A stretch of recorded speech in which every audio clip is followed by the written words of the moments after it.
I came here to see the conclusion of a grand program. Today was our final event. We brought together all of our research from over the last 4.5 years.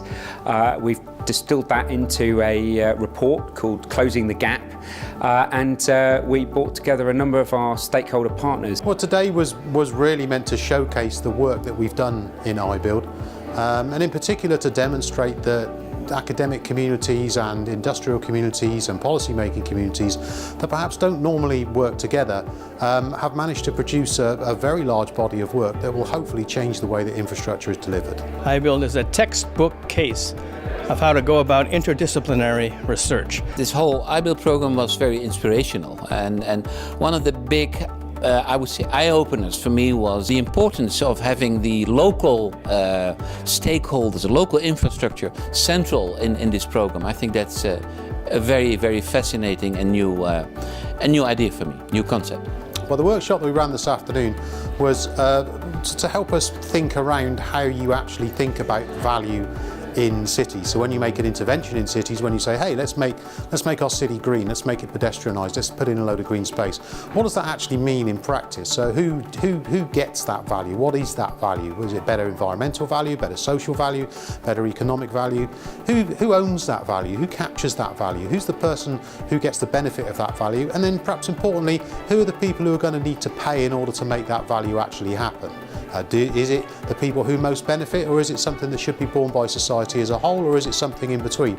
And these are quite difficult questions to answer, because when you start to analyse these problems, not just from an engineering perspective, but from a social science perspective, from an economics perspective, from an environmental science perspective, you discover there are many, many more stakeholders with many, many more motivations and many, many different power relations. And beginning to unpick that is what it really means to make these kind of interventions. The economic system which drives infrastructure for profit-orientated motive is wrong, and that is what needs to be changed. There are so many challenges that require a joined-up thinking, and it's quite clear that there needs to be a different type of approach and culture.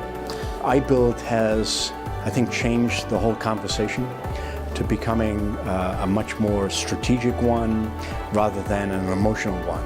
Yeah, we think it's a good idea to build more of this or more of that, but rather, how are we going to fund it? What should the priorities be?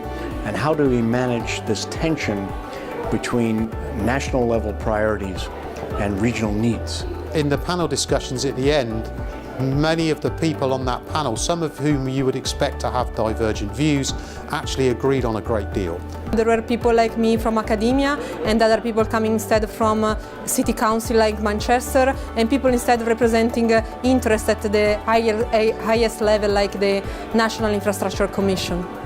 I'd love to see a number of our recommendations actually taken forward in practice and through policy change. We're trying to look at how we work with and how we get this information out so that it can be used. I hope the legacy of iBUILD is that we're able to think about infrastructure in new and innovative ways, and make sure that we invest for the future and make sure that we make the world a better place to live.